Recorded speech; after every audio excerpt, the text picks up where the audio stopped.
So how does that sound to get people's attention? So anyway, I apologize for running a few minutes late. I know that in a conference you never know, people are in the midst of all sorts of things and doing wonderful one-off activities. So we're really delighted to have all of you here this evening. Thank you very much. Welcome to Blaney House.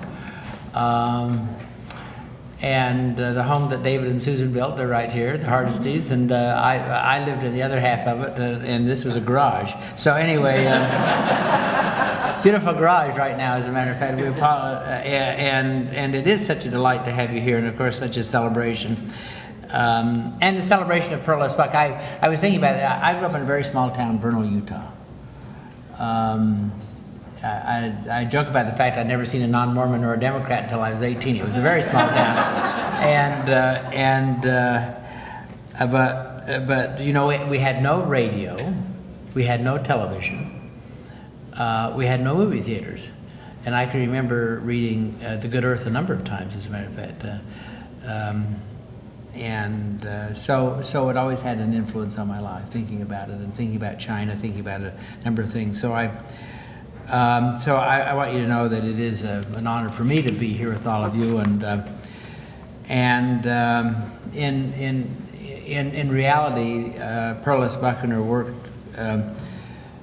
is really something we're trying to bring to life again, and I thank my good colleague Jay Cole and others for making this happen. And the topics on your conference agenda testify to the rich vein of study that Buck offers to scholars. Now, one would not think about that. One would think that she died, she lived, she won the Pulitzer Prize, she has a small house in a birthplace, but one would not think about the fact that there's a profound influence that she has exerted. And of course, this is evidence what we're seeing here this evening, the fact that so many of you are here gathered who can find connections between the modern era and the life that we now live and the life that she lived, and the way that those come together. As you know, fate was, I think, fairly grossly unfair to her in many ways. She was, first of all, one of only 2 American women to win the Nobel Prize for Literature. She published more than 70 books. That I was astonished at. I had no idea until I had an opportunity to take a look at this, who promoted tolerance and understanding in a time in which that was not the coin of the realm, and to a person who introduced generations of America to China and its people. But this literary neglect would not have surprised Buck herself, because she wrote, "I grew up believing that the novel has nothing to do with pure literature, so I was taught by scholars. The art of literature, so I was taught, is something devised by men of learning.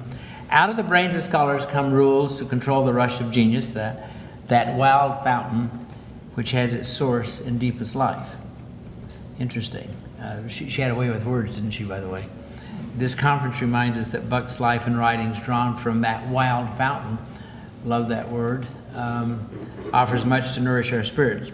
So that is why our university is so grateful to be a co-sponsor and a host of this conference, in collaboration, of course, with the West Virginia Humanities Council, the West Virginia Wesleyan College, Pearl S. Buck's Birthplace Foundation. So I would like to particularly thank the Pulitzer Prize Board and the Federation of State Humanities Councils for creating the campfires. We were just talking about this. Yeah, we did that right. And enabling that to be part of this conference for us. Indeed, a unique privilege for us. I also want to thank the Office of the Secretary of Education and the Arts in support of this. Is Kay here?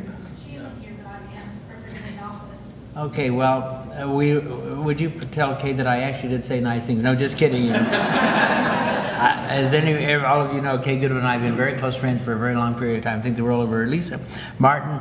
Lisa is somewhere running around, but Lisa's done such a great job. Someone has to make the conference work, and neither Jay nor I are capable of doing that. So, and Amy Garbrick, I don't know if Amy is here, but there you are. There's Amy right there, who is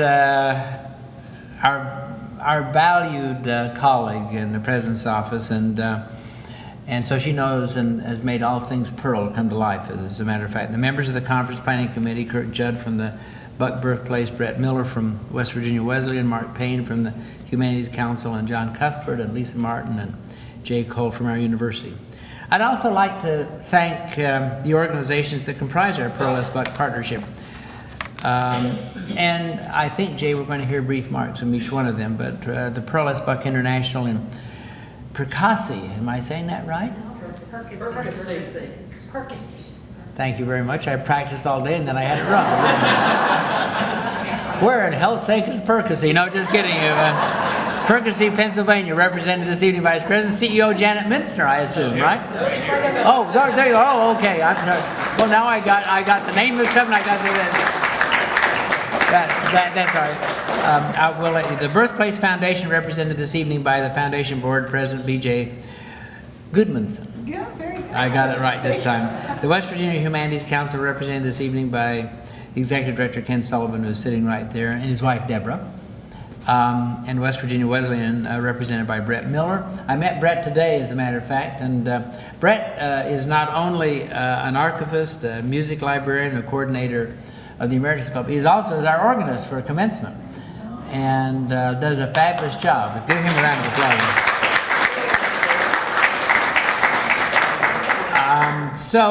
I would like to acknowledge several other people. Joanne Hartman, retired English teacher from Petersburg High School, who kindly shared with us the great work her English students did on the occasion of the Buck Centennial in 1991.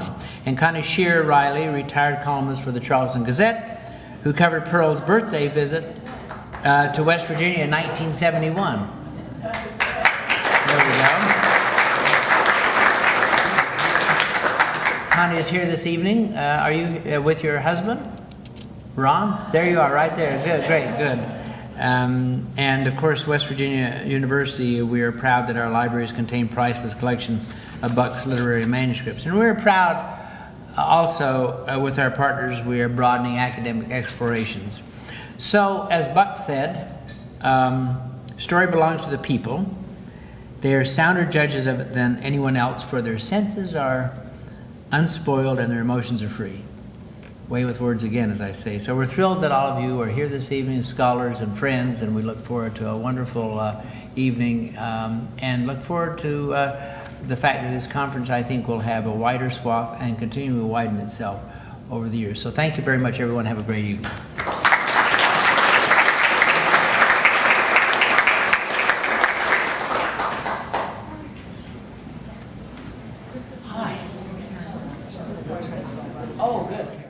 The only problem with this part of the evening is that it means we're not over yet in terms of our conference, but our time together is drawing to a close. And that makes me sad, because, as I said earlier today, I've never had the sense of camaraderie and instant familiarity and bonding with any group of conference attendees that I've had over the course of the last 24 hours. So we won't quite call it to a close yet. We've got a lot more to do this evening, and then, of course, wonderful concurrent sessions tomorrow morning. But it does mean that we're at least past the halfway mark in terms of our time together. And I hope that you all have enjoyed it a fraction as much as I so have.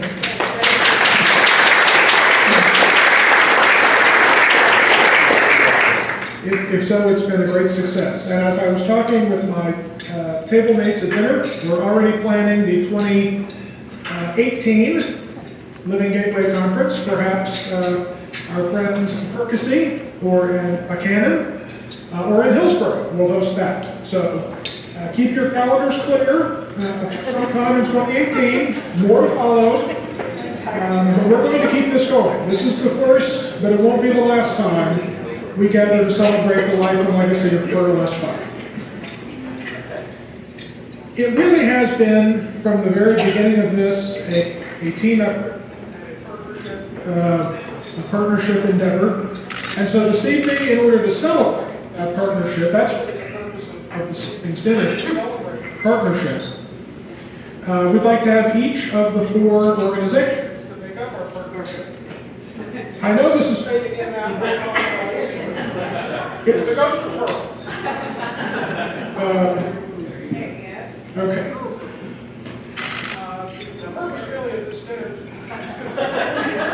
Pearl does not want us to go close. It's Devil Harry. It's Devil Harry. That's right. That's in Pearl's book. Yes. We want to celebrate the make up this book and how much fun it's been to work with them. So we're going to hear from each of them this evening, briefly, for about 2 to 3 minutes. And we'd like to begin with our friends from Percy. Janet Mintzer, the CEO of Pearl International.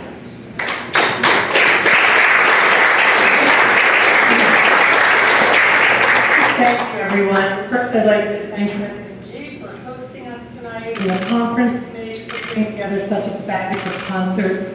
Jay's become my email buddy, so it was so nice to meet him in person. I also want to thank, I think, 15 people that came with me from Pearl International. We have a wonderful group here and a wonderful group back there. Thank you for being here to share in this wonderful occasion. It means so much to us to be part of what you're doing here in West Virginia. This is a collaboration that we crave. We have such strong relations overseas in 6 countries where we have offices, but yet in our own backyard here in the United States, the birthplace is operating, not part of us, and you have the archives here, not part of us. So to me, this is a wonderful opportunity for us to get together, work together, continue Pearl-Buck's work. If we can't build a bridge in our own backyard, how in the world can we ever do it overseas? So I'm excited and happy that we now have all of you as our friends in West Virginia. Pearl-Buck's family has just grew larger.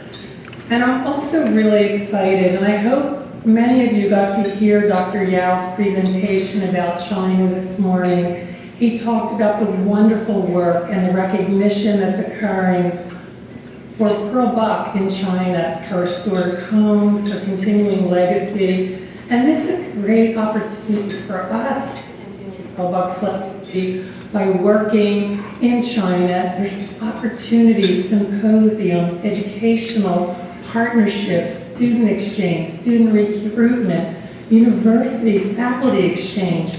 Every time I go to China, I always go to Jiangsu University because they have the Pearl Buck Research Center there. And they always ask me, can you please get sister school for us? Can you please help us bring students here? Can our professors have opportunities to visit your universities? So guess what, West Virginia University? We're bringing it all here.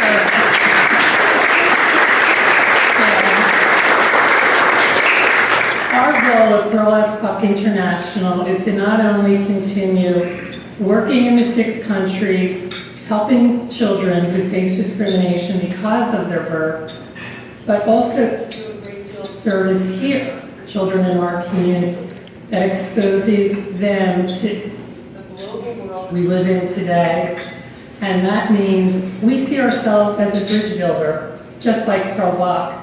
And I hope together we can build a bridge bigger and stronger than Pearl Buck did. Thank you.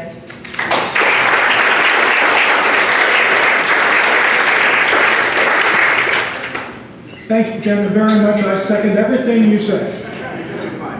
Next, we'd like to hear from our friends in Hillsborough, and so we're going to be joined by the president of the Pearl S. Buck Birthplace Foundation, B.J. Goodmanson.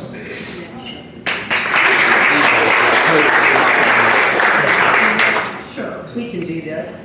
Okay, so with all of this list of people to thank, and everybody has done it a lot, so I'm not going to do it again. I would miss somebody.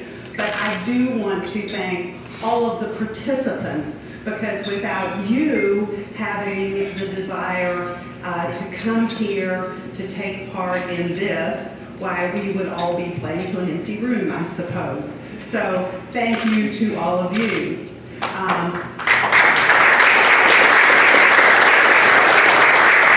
I was 10 years old when I met Pearl Buck the first time, when she came to Pocahontas County to dedicate the Pearl-esque Library in our local museum. And it was at that time that she started the effort to acquire or figure out how to acquire her birthplace to open it to the public. History went on, and a lot of people worked to make that happen, and over the years, Pearl came back to Pocahontas many times, and I think the last time I saw her there was when I was graduating from high school. So we in Pocahontas County have a long history with her, and we knew her in a much different way than other people did. She made sure that she left the message to the West Virginia Federation of Women's Clubs that she wanted her birthplace to be preserved and to be maintained. And they formed the foundation to do that very job. Now, I wouldn't be doing my job here tonight if I didn't tell you that one of our jobs is to raise the funds to make sure that the birthplace that we are good stewards and we take care of it the way Pearl would have wanted us to, so that it can be open to the public for education and all the wonderful things that she wanted. So, just so you know, we do accept contributions, and we will be glad to take yours, and I don't mind asking. So if you would like to stop by our table down in the lobby at the conference tomorrow, you can either make a contribution or you can find out an address where you can send it, and we thank you very much. And that didn't hurt so bad, did it? So I just want to leave you with that. I thank you from Pearl, because I think she says it all. On March 5th, 1970, she was at the Greenbrier in White Sulphur Springs, West Virginia, speaking to the West Virginia Federation of Women's Clubs, and at the close she said, "I'd like to have this house filled with life and useful things for life, so that my mother's extremely rich and busy and productive years, which began there, can go on into the life of this state which she loved so well. And now to see that life begin again in that house, with her spirit there, means more to me than anything in life. I don't know how to thank you, except to say that it is the loveliest thing to happen to me in my life."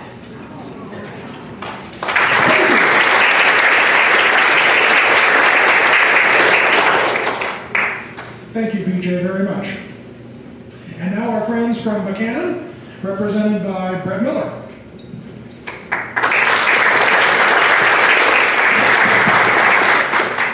Good evening, everyone. President Key, thank you for your hospitality. Friends of Pearl Buck and guests, it's my pleasure to bring you greetings on behalf of President Pamela Walsh and the entire West Virginia Wesleyan College community. I have the privilege of addressing you both as a representative of Wesleyan, but also as a member of the Collection Advisory Committee that's out to put this event together tonight. It's my privilege to be here. Since 1974, and I dare say probably a few years before that, West Virginia Wesleyan has had a vested interest in Pearl S. Buck and in her collection of manuscripts. We were extremely honored to be chosen as the repository to house those manuscripts in October of 1974 at the behest of our president at the time, now retired Senator from West Virginia, J. Rockefeller. And we took seriously our charge to act as custodians and caretakers of that collection. And what was meant to be a temporary arrangement had ended up lasting over 40 years. And while the circumstances may not have been ideal in terms of access to that collection, it was my privilege, and has been my privilege since being named Wesleyan's archivist in 2011, to help shepherd some of these efforts to improve access to the collection and to celebrate Pearl's legacy and to encourage new and diverse scholarship around her literature and her life. And I hope that you'll agree that the fruits of that labor, one of the fruits of that labor, is this conference and the success that we've had here tonight. I think it certainly succeeded quite marvelously, and I'm very pleased with the result of this, and so pleased that you can be here as well. West Virginia Wesleyan College is proud to be a partner in this important work that we've done and that we've undertaken to this point. We certainly look forward to continuing to contribute to the ongoing work of celebrating Pearl S. Buck, who's truly one of West Virginia's greatest scholars. If you find yourself passing through Buchanan, you're certainly welcome to come to West Virginia Wesleyan, to our home among the hills, to visit. We would certainly love to welcome you there. Thank you all very much for your attendance this evening.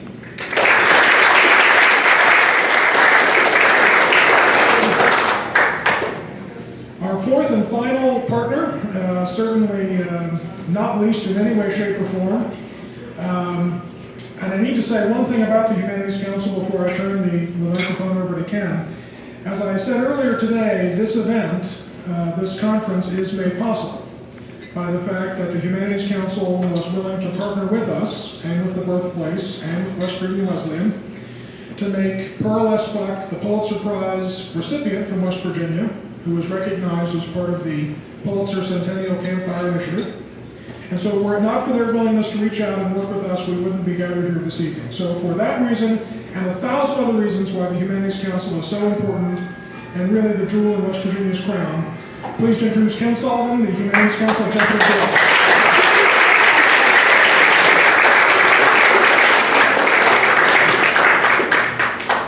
So Jay is on my board, so whatever he says, I wholeheartedly endorse. Susan, likewise, thank you all for being here. And thanks to the partners in this wonderful collaboration. We do a lot of projects around the state every year, but work with a lot of good groups, but it's rare that we get to partner with such a coalition of good groups. Thank you, Dr. Gee, for a wonderful evening. It's exciting to collaborate once again with West Virginia University and also with West Virginia Wesleyan, with the Birthplace Foundation, with Pearl Buck International. This is truly an exciting opportunity.